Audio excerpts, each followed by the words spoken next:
kami dari kelompok 3 IPS dari kelas 84. Saya Muhammad Akbar Alfat sebagai ketua. Saya Amalia Azahra sebagai anggota.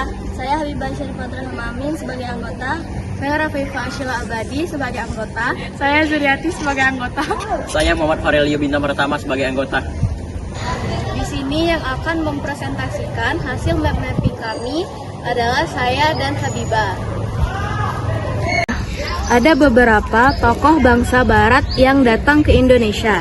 Yang pertama ada Thomas Cavendish dari Inggris, yang kedua ada Jacob van Eyck dari Belanda, yang ketiga ada Sebastian Elcano dari Spanyol, yang keempat ada Alfonso de Albuquerque dari Portugis, yang kelima ada Francis Drake dari Inggris, yang keenam ada Cornelis de Houtman dari Belanda, yang ketujuh ada Jacob van Heemskerk dari Belanda, dan yang terakhir ada Fernando de Magalhães dari Spanyol. Adapun latar belakang mengenai kedatangan bangsa barat ke Indonesia, yaitu ada daya tarik Indonesia. Yang pertama, kekayaan tanah bangsa Indonesia akan rempah-rempah, karena pada masa itu rempah-rempah merupakan salah satu komoditas yang paling berharga di dunia.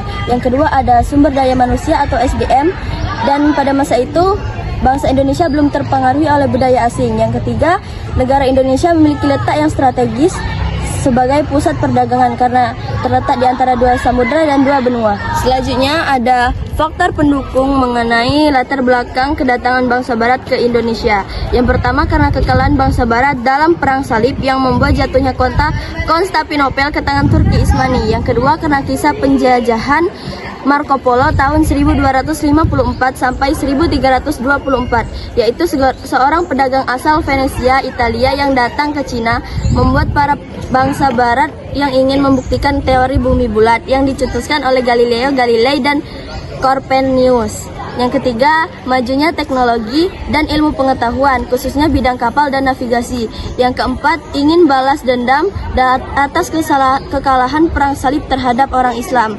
Yang kelima, ada semangat religi yaitu gold atau emas, glory atau kejayaan, dan gospel atau penyebaran agama Nasrani. Selanjutnya, ada pun motivasi mengenai kedatangan bangsa barat ke Indonesia, yaitu 3G. Arti dan tujuan gold, glory, dan gospel yaitu selain untuk memperoleh kekayaan dan menyebarkan agama, tujuan penting lainnya adalah untuk memperoleh kejayaan. Kejayaan ini dapat berbentuk kekuasaan atas wilayah jajahan atau glory, serta pengaruhnya bagi kerajaan Katolik di kawasan Eropa. Artinya, penjelajahan ke wilayah baru tersebut bukan semata untuk menancapkan kuasa atas wilayah tersebut, namun juga menguatkan posisi kerajaan Portugis atau Spanyol di Eropa. Sebagai analogi, bangsa yang melakukan penjelajahan ke bulan bukan berarti hanya untuk eksplorasi bulan, namun juga menancapkan pengaruh ke masyarakat bumi. Ketika penjelajahan itu berhasil, maka kekuasaan atau kehebatan mereka pun diakui oleh bangsa Eropa lainnya. Yang kedua ada gold. Gold berarti keinginan memperoleh kekayaan di wilayah-wilayah baru yang ditemukan. Kekayaan yang dieksploitasikan dari wilayah-wilayah baru tersebut kemudian digunakan untuk kepentingan atau kerajaan negara imperialis seperti Spanyol, Portugis, Belanda, Inggris, Prancis, dan lainnya. Yang ketiga ada glory. Glory diartikan sebagai kejayaan atau lebih rinci lagi memperoleh wilayah jajahan untuk dikuasai melalui penjelajahan samudera. Glory artinya yaitu kejayaan yang diinginkan oleh para petinggi kejayaan Katolik, baik itu Spanyol maupun Portugis. Kedua bangsa itu saling untuk memperoleh wilayah jajahan dan menancapkan pengaruh di kawasan yang mereka jelajahi serta kehormatan di kalangan bangsa Eropa sendiri. Yang ketiga ada gospel. Misi Jesuit mewajibkan tugas suci pengabaran Injil perlu dilakukan dimanapun.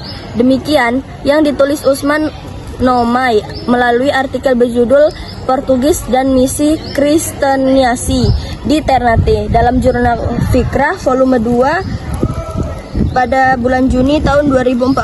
Dengan demikian, gospel adalah misi agama atau misionaris. Selain untuk mendapatkan kekayaan dan kejayaan di tempat-tempat baru yang ditemukan, bangsa imperialis juga menyebarkan agamanya di wilayah-wilayahnya tersebut. Revolusi industri dari kedatangan bangsa barat ke Indonesia. Pengaruh revolusi industri. Yang pertama, perahu mesin uap. Karena dengan ditemukannya mesin uap ini, maka mulailah terjadi revolusi industri. Dan akhirnya banyak industri dan kendaraan mengganti tenaganya dari tenaga manusia dan hewan menjadi tenaga mesin uap. Dan yang kedua, menimbulkan peningkatan usaha industri dan pabrik secara besar-besaran melalui proses mekanisasi. Dengan demikian, dalam waktu singkat dapat menghasilkan barang-barang yang melimpah. Produksi barang menjadi berlipat ganda sehingga dapat memenuhi kebutuhan masyarakat yang lebih luas. Dan yang ketiga, mengurangi biaya produksi karena mengurangi penggunaan tenaga kerja. Dengan menggunakan teknologi dapat meningkatkan hasil produksi. Adapun dampak dari revolusi industri.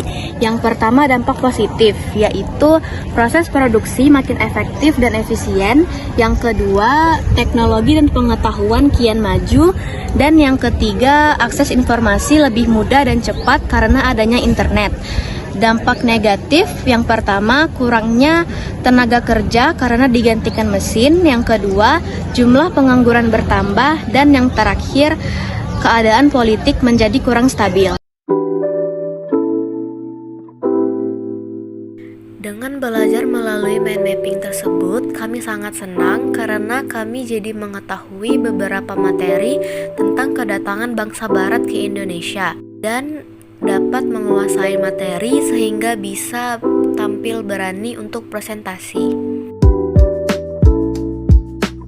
Dari presentasi tersebut, kita bisa mengetahui ada 3 faktor yang menyebabkan datangnya bangsa barat ke Indonesia, yaitu gold atau mencari kekayaan, glory atau mencari kejayaan dengan cara meluaskan wilayah jajahan, dan gospel atau penyebaran agama Nasrani.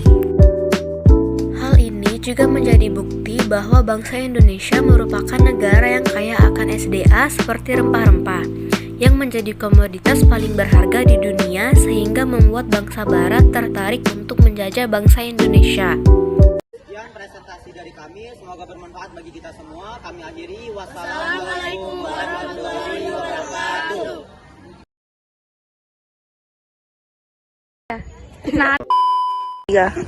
Assalamualaikum warahmatullahi wabarakatuh. Kami dari kelompok 3 IPS kelas 84 dan saya sebagai ketua. Saya sebagai anggota. Semangat sayang. Saya Pertama, karena kekalahan bangsa barat dalam perang Sarip yang membuat jatuhnya kota Konstantinopel. Masuknya bangsa Eropa ke Indonesia pertama kali ditandai dengan kedatangan bangsa barat. Dampak yang ditimbulkan dari penjajahan ini sangat besar pengaruhnya.